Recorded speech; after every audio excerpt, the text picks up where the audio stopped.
संदीप दीक्षित का अरविंद केजरीवाल पर बड़ा हमला। दिल्ली विधानसभा की नई दिल्ली सीट से कांग्रेस के प्रत्याशी संदीप दीक्षित ने आज press conference constitution club of India में की। संदीप दीक्षित ने केजरीवाल के द्वारा उन पर लगाए गए आरोपों को सिरे से खारिज कर दिया। साथ ही दिल्ली में अपनी मां और पूर्व मुख्यमंत्री शीला दीक्षित की सरकार का हवाला देते हुए कहा कि दिल्ली की जनता जानती है कि दिल्ली के विकास कार्य शीला दीक्षित ने कितने किए हैं और केजरीवाल ने क्या किया है। साथ ही अपने ऊपर बीजेपी से साठगांठ के केजरीवाल के आरोपों को झूठ बताया है। You also talked about 1.8 lakh crore of 84 lakh crore, yes. That could be could have been corrected. till this year. But you have not talked about does this include, just for clarification, does this include the deficits that are being seen in the Bijli department, in the transport department, in the water department? No, वो नहीं। अगर वो होता तो और भी हालत खराब होती। Because see, revenue is not being collected. The numbers are with me. The exact number of the losses of DJB and DTC are with me. I can provide that to you. Unfortunately, as I said, since there are so many papers, I don't want to confuse you too much with numbers. But ये भी है, जब सरकार कहती है कि हम deficit में नहीं जा रहे हैं, उसमें अगर आप पहले क्या होता था, most economists will know, all governments included losses of public sector units in their budgets. Now what they have done is they have taken public sector unit deficits off budget. तो डीटीसी का और बिजली का जल board का जो deficit है वो तो दिखाई नहीं पड़ता है। बिजली की तो अलग कहानी है, क्योंकि बिजली में एनडीपीएल ने और बीएसईएस ने, जिसको कहते हैं रेगुलेटरी एसेट्स, कोई 1.5-2 लाख करोड़ के रखे हैं डीआरसी में।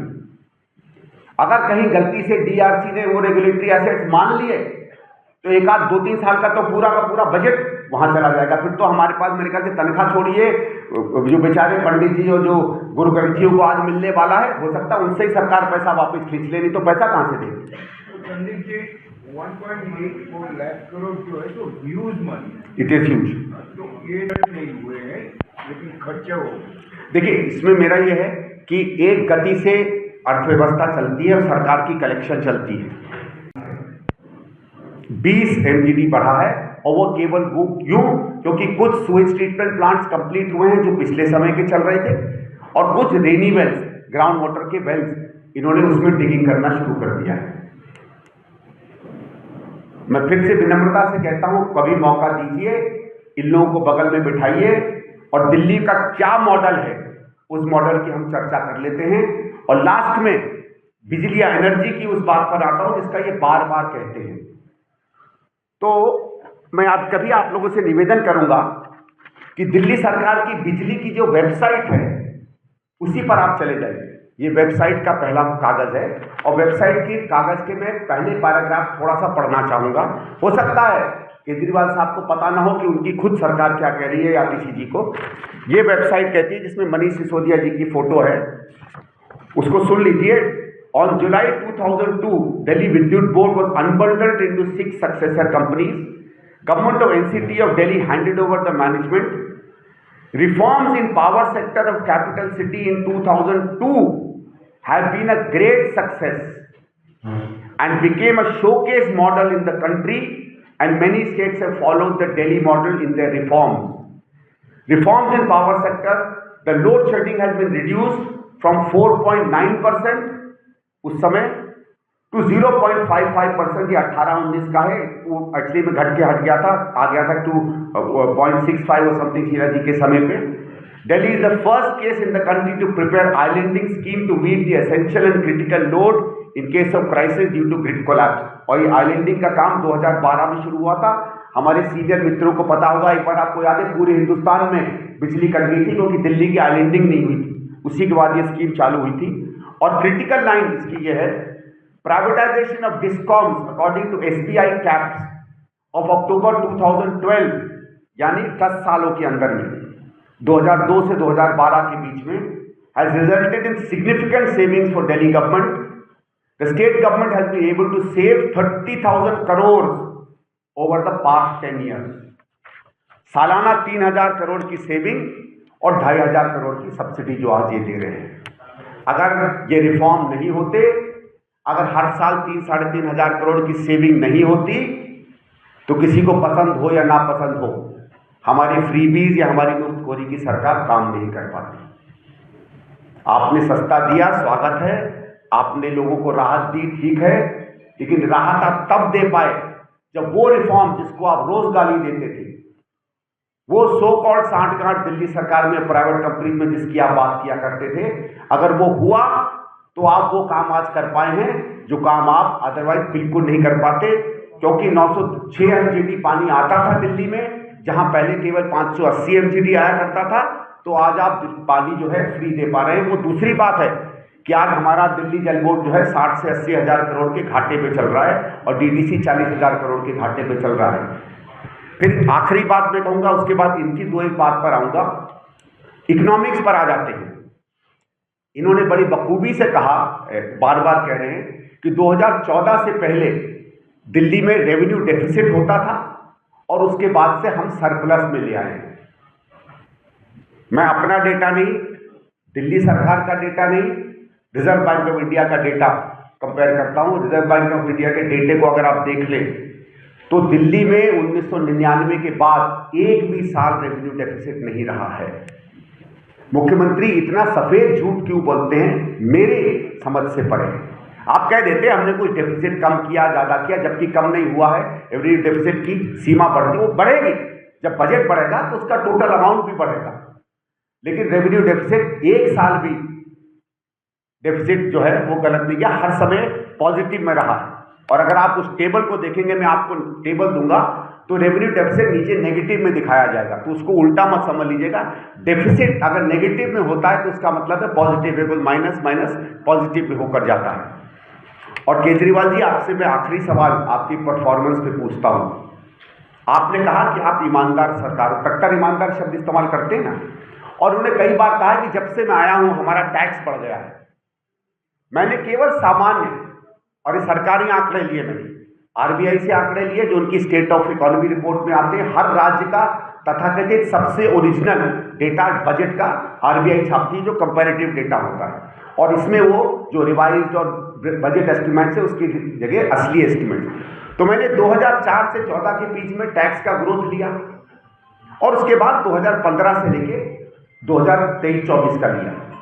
और याद करिए, इसके बाद जीएसटी आता है, जिसके बाद हर राज्य का टैक्सेशन बहुत अच्छा, 4 और 14 के बीच में टैक्सेशन बढ़ता है, जो ओन टैक्स रेवेन्यू है सरकार के। भारत सरकार की कंट्रीब्यूशन हटा दीजिए, इसको स्टेट का ओन टैक्स रेवेन्यू कहा जाता है। अगर उसी स्पीड से बढ़ता तो पिछले 8-9 सालों में 1,84,000 करोड़ ज्यादा टैक्स दिल्ली में इकट्ठा हुआ। केजरीवाल की मिसमैनेजमेंट ने दिल्ली को 1.84 लाख करोड़ का रेवेन्यू लॉस दिया है। ये मेरे आंकड़े नहीं हैं, मैं आपको ओरिजिनल डेटा भेज सकता हूं, कैलकुलेशन भेज सकता हूं। आपको लगे मेरे कैलकुलेशन में गलती है, आपके पास स्टैटिस्टिशियन इकोनॉमिस्ट होंगे, आप स्वयं चेक कर लीजिएगा। और जो सरकार 10 साल में 1,84,000 करोड़ का घाटा करती है टैक्स कलेक्शन में, वो ईमानदार है, या वो सरकार जो इतना पैसा इकट्ठा कर पाती वो ईमानदार है? और इसके बाद मैं बस छोटी सी 2 चीजें आपको दिखाना चाहता हूं जो सीएजी रिपोर्ट्स मुझे मिली, क्योंकि उसमें सबसे ज्यादा चर्चा, बहुत सी है मेरे पास रिपोर्ट्स, लेकिन जो work was awarded October 2020 to messrs AK builders at a tendered cost of, ऊपर की लाइन देखिए, 8.62 करोड़, 8.62 करोड़, और नीचे आता है, आप उसकी चौथी लाइन में आइए, the final payments of 33.66 crores was made by the contractor। 8 crore का घर, 8 करोड़ की टेंडरिंग, और टोटल पेमेंट जाती है 33 करोड़। 33 करोड़ अपने में कुछ नहीं है, मुझे हिंदुस्तान के अस्पताल हैं। उस समय 7 अस्पताल निर्माणाधीन थे, उसमें से 3 बमुश्किल से द्वारका इंदिरा गांधी अस्पताल और एक पूरे नहीं हुए। और अगर आप आंकड़ा देख लेंगे, मैं आंकड़ा आपको भेज दूंगा, इन्होंने ये क्लेम किया है कि पिछले कुछ वर्षों में कोई 3 या 4 हजार बेड्स हमने अस्पतालों में बढ़ाए हैं। ये जितने बेड्स हैं ये उन्हीं अस्पतालों में हैं जो कांग्रेस के समय के बढ़ रहे थे। तो अस्पताल नहीं बढ़ते हैं, बेड्स नहीं बढ़ते हैं, आज डॉक्टरों की कमी है, आज नर्सिस की कमी है, और ये कहते हैं कि हमारी वर्ल्ड क्लास हेल्थ सिस्टम है। मैंने एक पत्र लिखा था इनके सेक्रेटरी एजुकेशन को कि साहब, आप क्लेम करते हैं कि वर्ल्ड क्लास एजुकेशन है, तो वर्ल्ड क्लास एजुकेशन ये टर्म कहां से आए? भाई, मैं अपने आप को कह सकता हूं most handsome man on earth और अपने आप को पदवी दे दूं, आप लोग क्या कहोगे? हंसोगे ना मुझ पे कि लगता है थोड़ा सा हिल गया, यही कहोगे ना?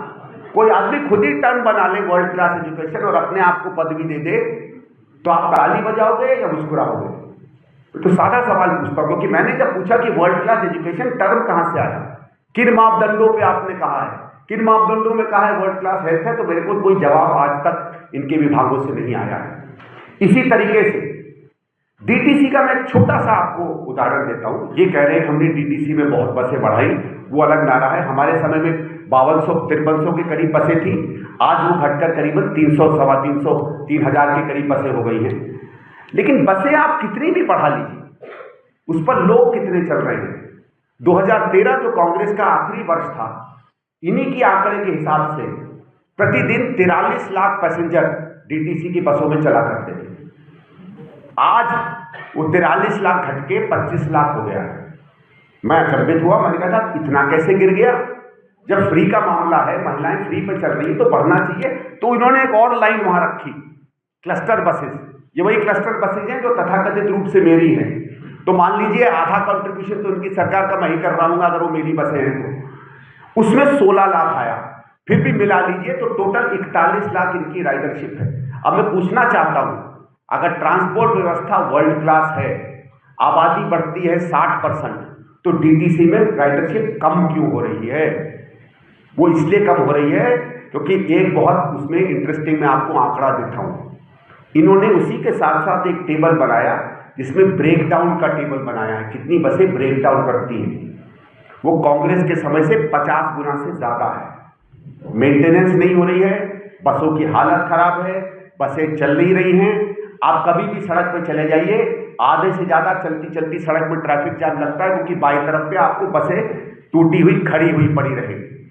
ये है निशानी उस सरकार की जिसने अपने आप को दिल्ली की बेहतरी करने की बात की। हवा में क्या हुआ है, जमुना जी में क्या हुआ है, उसकी तो हम बात करना ही नहीं चाहेंगे। जब सुएज ट्रीटमेंट प्लांट आप लगाते ही नहीं हैं तो जमुना कहां से क्लीन होगी? एक बहुत ही खतरनाक आंकड़ा है इन कागजों में। मैं उतना व्यवस्थित नहीं हूं जितनी आम आदमी पार्टी है प्रोपेगेंडा करने में, तो वो कागज आपको पूरा नहीं दिखा पा रहा हूं, लेकिन एक विजुअल आपको मैं जरूर दिखाना चाहता हूं। उसका हालत बहुत सुंदर कर दी, क्योंकि इन्होंने कई जगहों पे लीपा पोती बहुत अच्छी की। नहीं, ये नहीं, रूपांतर वाला बात कहां थी? 2008 में दिल्ली सरकार एक कार्यक्रम करती है जिसको प्रोजेक्ट रूपांतर कहते हैं। ये 2008 से 2011 तक चलता है और उसके बाद उसकी सेकेंड फेज शुरू होनी थी। उसके बाद कॉमनवेल्थ और तमाम चीजें आती हैं, ये प्रोजेक्ट बच जाता है। फोटो नहीं थे, नहीं तो हम हो सकता है जो 100, 150, 200 स्कूलों की उस समय क्रांतिकारी तब्दीली हुई थी, फोटो खींच देते। सौभाग्य से कुछ फोटो मुझे मिल गई, उनका मैंने संकलन किया। आप चाहोगे तो तमाम वो 100-125 स्कूल में जितनी मेरे पास डेटा है वो उस समय शुरू होता है जिसपे केवल ये एडिशन करते हैं। एक आध फोटो दिखाइए है पुरानी सीलमपुर के, और दाहिनी तरफ था उन्हीं में जो नई बिल्डिंग बनना शुरू हुई। आगे चलिए, ये बाईं तरफ को कॉरिडोर देख लीजिए और दाईं तरफ को जो उस समय बदलाव होते चले गए थे। और एक तरीके से आज के भी जो स्कूलों की आपको फोटो मिलती है, ये असामान्यता इन्हीं के आसपास आपको मिलेगी। इसी तरह ये भोलानाथ नगर का स्कूल है जिसको बाबरोन स्कूल कहते हैं, शाहदरा का बड़ा फेमस स्कूल है। आगे चलिए, मजलिस पार्क के स्कूल है। आगे चलिए, ये एक्सटर्नल बिल्डिंग्स में फिर चेंज आते हैं, ये फिर स्ट्रक्चरल चेंज आते हैं।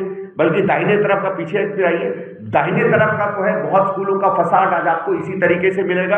आगे चलिए, मंडावली के स्कूल। आगे चलिए, आगे चलिए, ये है जो लेबोरेटरीज जो बाईं तरफ से दाहिनी तरफ चेंज होती थी। आजकल आपने देखा होगा बच्चों के ऊपर वो केमिस्ट्री के लैब टेक्नीशियन का कोट पहनाकर वो केमिस्ट्री लैब करते। मैंने भी अपने समय में केमिस्ट्री लैब। और आगे चलिए, ये स्टेयरकेसेस में इंप्रूवमेंट था, इस तरीके के नए कमरे बने थे। कोई बताते इन कमरों में उन कमरों में क्या तकलीफ है, और उसमें आइए अब आप। और जिन्होंने आपको जो स्कूल दिखाए हैं, ये चिन्हित करके स्कूल दिखाते हैं। हमारे कुछ मित्र यहाँ पीछे बैठे हुए हैं, मैंने उनसे कहा कि साहब स्कूलों में आप चले जाइए, तो रैंडमली बिना किसी चले गए उनकी तस्वीरें आप देख लीजिए। ये वो स्कूल है जो वर्तमान में दिल्ली सरकार के हैं। पूरे दिखाइए जितनी फोटोग्राफ्स है। आगे और है फोटोग्राफ, और दिखा दीजिएगा, और भी इनके पास पर। ये मैं सिर्फ ये दर्शाना चाहता हूं वो केवल इश्तहारबाजी है। हकीकत में इन्होंने काम किया है। लेकिन उतना ही काम किया है जिससे बहुत ज्यादा काम इसके पहले की सरकार करती थी। पहले की सरकार अगर माउंट एवरेस्ट के 10 फीट नीचे तक पहुंच गई थी, तो ये केवल आखिरी की 10 से 5 फीट जो है उसके ऊपर चढ़े हैं।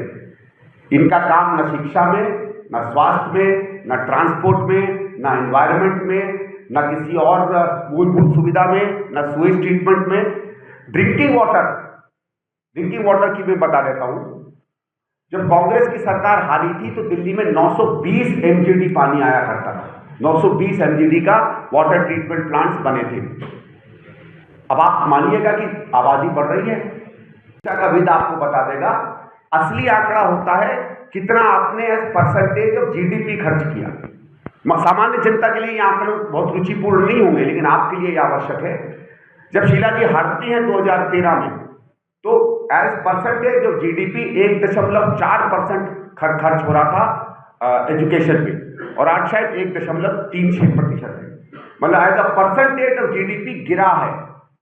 और ये तब है, और ये बिजनेस स्टैंडर्ड की किताब है, जब शीला जी के समय 9.1% का 1998 से 2013 तक का हमारा जीडीपी ग्रोथ था, और पिछले 8-9 सालों में ये केवल 5.1% के करीब जीडीपी ग्रोथ रह गया है। हम आते हैं 10वीं के आंकड़ों में। 10वीं में जब शीला जी की सरकार या कांग्रेस की आई थी तो 43% बच्चे दिल्ली में पास होते थे। वो बढ़कर 2013 में 2008 में हो गए थे 88-89%। मैं उसके बाद के आंकड़े इसलिए नहीं लूंगा क्योंकि कपिल सिब्बल जी जब बने थे एजुकेशन मिनिस्टर तो सीबीएसई के इम्तिहान हटा दिए गए थे 10वीं से, और उसके बाद 99% बच्चे पास होने लगे थे। मैं केजरीवाल जी की तरह झूठ नहीं बोलूंगा कि 99% शीला जी के या कांग्रेस के पराक्रम से हुए थे। वो क्योंकि 10th का बोर्ड का इम्तिहान हटा दिया गया था, इस कारण से 99% पास हो रहे थे। क्योंकि केजरीवाल जी ने भी जब कोविड के सालों में 12वीं में 99% पास हुए थे तो उसको अपनी अचीवमेंट बताई थी, जब ये रूल आ गया था कि कोविड के कारण किसी बच्चे को डिटेन नहीं किया जाएगा। तो non detention policy education department का पराक्रम नहीं है, वो नीति का पराक्रम है। चलिए उसको छोड़िए। 89% हो जाता है 10th का पास 2008 में। आज वो 80, 81, 83, 84, 88, 90, 91 के आसपास चल रहा है। 1-2 साल पहले तक तो 71% था।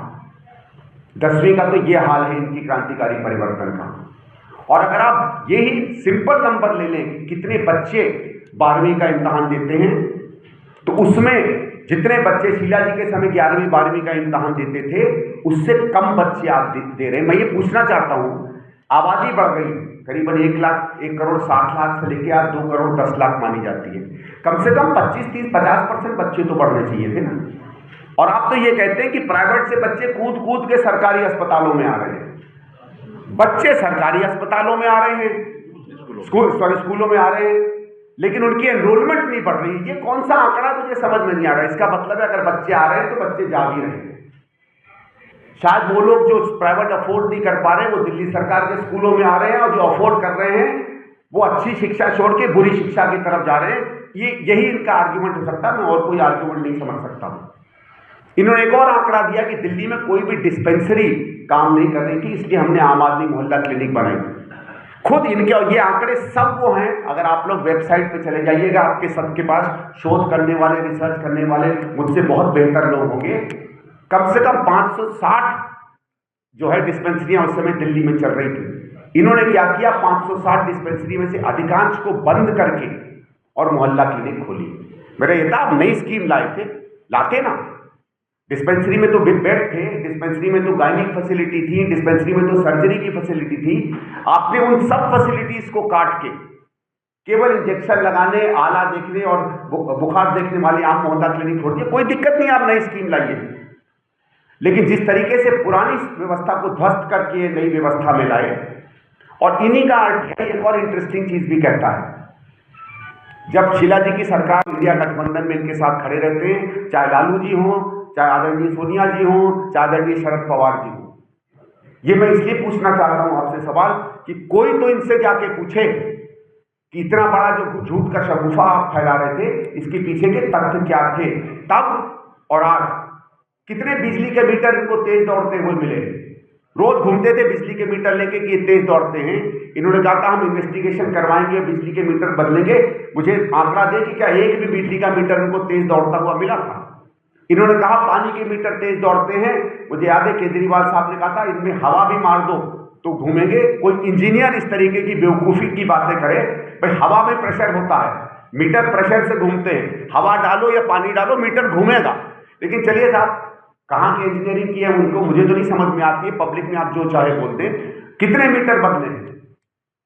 डीटीसी की बसों में इन्होंने कहा था कि इन्वेस्टिगेशन करेंगे, कहां से वो इन्वेस्टिगेशन हुई है? मैं बहुत सीरियस रूप से इनसे कहना चाहता हूं कि एक भी सबूत आप बता दीजिए और मैं मान जाऊंगा। और इसीलिए मैं कहता हूं कि जब मुख्यमंत्री जी ने 3 दिन 4 दिन पहले कहा कि हम लोग करोड़ों रुपया भारतीय जनता पार्टी से ले रहे हैं, दुर्भाग्य से अगले दिन आदरणीय उसी शाम को आदरणीय मनमोहन सिंह जी की मृत्यु हो गई, तो हम लोग इस प्रेस कॉन्फ्रेंस को नहीं कर पाए। आज ही इस प्रेस कॉन्फ्रेंस के बाद मेरे लॉयर साहब से मैंने बात की है और मैं आतिश जी और संजय सिंह के खिलाफ, दोनों के खिलाफ क्रिमिनल और सिविल डेफोमेशन का मामला लेकर जा रहा हूं। और मैंने कहा है कि आप इन पे मुझे 10 करोड़ रुपया दीजिए। वो 10 करोड़ रुपया में 5 करोड़ हम यमुना क्लिनिक में देंगे, जमुना जी की सफाई के लिए डोनेट कर दूंगा, और बाकी का 5 करोड़ जो हवा जहरीली हो रही है उसके लिए डोनेट करूंगा। और इन दोनों केस मैं आज जाकर फाइल करूंगा और देखूंगा इनके पास अगर जवाब हो तो जवाब दे। बहुत आसान है कहना कि फलाने से पैसा लिया, फलाने से पैसा लिया है। 13 साल से कोई चीज प्रूव नहीं कर पाए हैं और इसलिए मैं ये सवाल इनसे पूछना चाहता हूं। अब हम उस बात पर आते हैं जो आंकड़े ये बार बार प्रस्तुत करते हैं। मैं बहुत ज्यादा आपको आंकड़े में नहीं डालूंगा, लेकिन 2 या 4-5 चीजें इनकी स्पष्ट करना। सरकार बिल्कुल सफेद झूठ बोलती है। अभी मुख्यमंत्री जी ने कहा, पूर्व मुख्यमंत्री जी केजरीवाल जी ने कहा कि हमने जमुना की सफाई जो है इस मुस्तैदी से की है, हमने 1.5 गुना दिल्ली में सूएज ट्रीटमेंट बढ़ा दी है। मैं वो ट्रीटमेंट, मेरे पास जो डेटा पड़ा है वो दिल्ली सरकार का है। जब कांग्रेस की सरकार आई थी तो यहां 480 एमजीडी सूएज ट्रीटमेंट हुआ करती थी। जब हमारी सरकार हारी है तो शायद 604 एमजीडी हम सूएज ट्रीटमेंट किया करते थे, 620। आज भी उतना ही है। एक सिर्फ सूएज ट्रीटमेंट प्लांट बना है। सीधे सीधे ये मुख्यमंत्री झूठ बोलता है कि उसने सूएज ट्रीटमेंट का काम यहां बढ़ाया है। स्वयं एलजी साहब ने जो 2023 में एक रिव्यू ली थी, उस रिव्यू में आया था कि पिछले 7-8 सालों में 2014 के बाद से दिल्ली में जमुना में जो पोल्यूशन एफ्लुएंट जा रहा है वो पहले से दुगना हो गया है। केजरीवाल साहब ने कहा था कि हमारे समय में एफ्लुएंट नहीं होता था, एफ्लुएंट डबल हुआ है यहाँ। फिर आपने देखा होगा ये बार बार एक आंकड़ा देते हैं कि साहब हमने पैसा बचाया है फ्लाईओवर से। शायद आपने कई बार इस आंकड़े को भी सुना होगा। उसके बारे में भी मैं कुछ तथ्य आपके सामने रखना चाहता हूं उनके आंकड़ों का। इन्होंने एक लिस्ट बनाकर एक आंकड़ों की एक बहुत बड़ी तस्वीर प्रस्तुत की। 2 मिनट दीजिएगा मुझे, वो कागज कहीं इसी में रखे हुए हैं।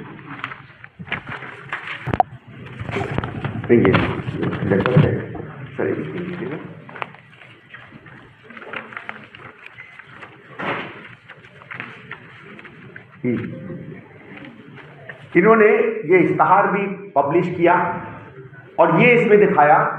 मैं थोड़ा सा इसको पढ़ना चाहता हूं 2 मिनट, उसके बाद आप चाहेंगे तो ये डेटा आपके साथ में शेयर कर सकता हूं। इन्होंने बताया कि साहब मधुबन से मुकरबा चौक का जो फ्लाईओवर था वो शीला दीक्षित जी ने 422 करोड़ में उसका पैसा तय किया। मैं ईमानदार हूं, मैंने उसको 297 करोड़ में बनवा दिया। इसी तरह उन्होंने कहा कि मंगोलपुरी से मधुबन चौक का 423 करोड़ का शीला जी ने एस्टिमेट किया। मैं ईमानदार हूं, मैंने उसे 323 करोड़ में बनवा दिया। उसी तरह विकासपुरी से मीराबाग में 560 करोड़ का था, 460 करोड़ में बनवा दिया। ऐसे करके इन्होंने 5-7 बड़े उदाहरण दिया और बार बार हमारे मुख्यमंत्री जी इनका उदाहरण देते हैं। और मैं आपके सामने वो डेटा प्रस्तुत करना वेबसाइट से हम लोगों ने उतारा है जो इसके आंकड़े की सत्य की हकीकत आपके सामने रख देगा। मैं ये नहीं सर,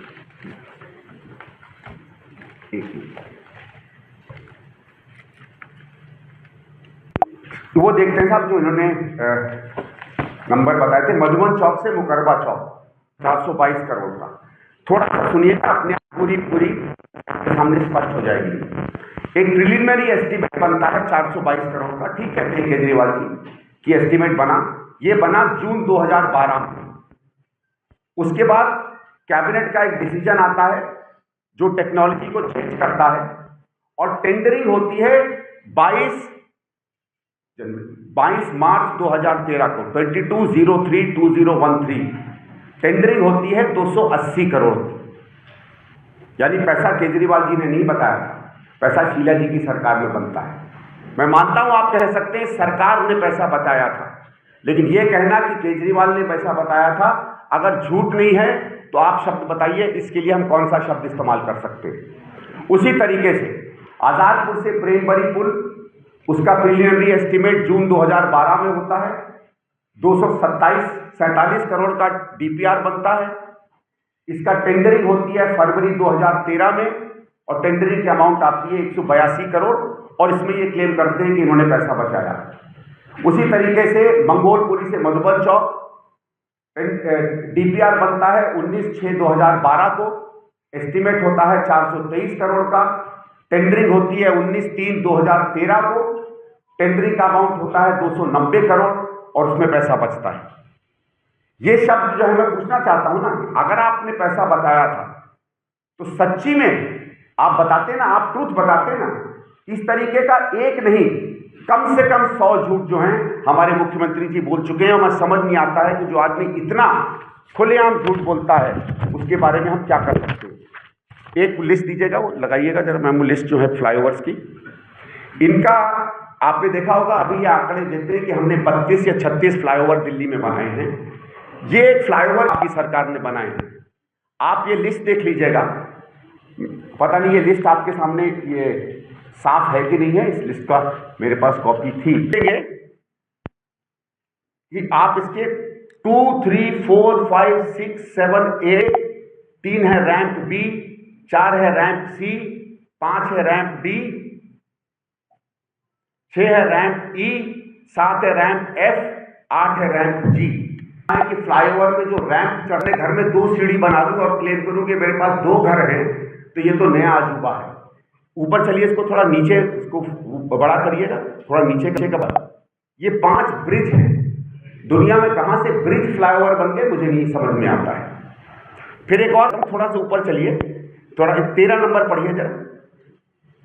13 है elevated corridor Madhuban Chowk to Mukarba Chowk. उसके बाद आप देखिएगा फ्लाईओवर दिए हैं at Bhalswa, at Burari, at Mukundpur, Libaspur at Jagatpur and Libaspur bridge.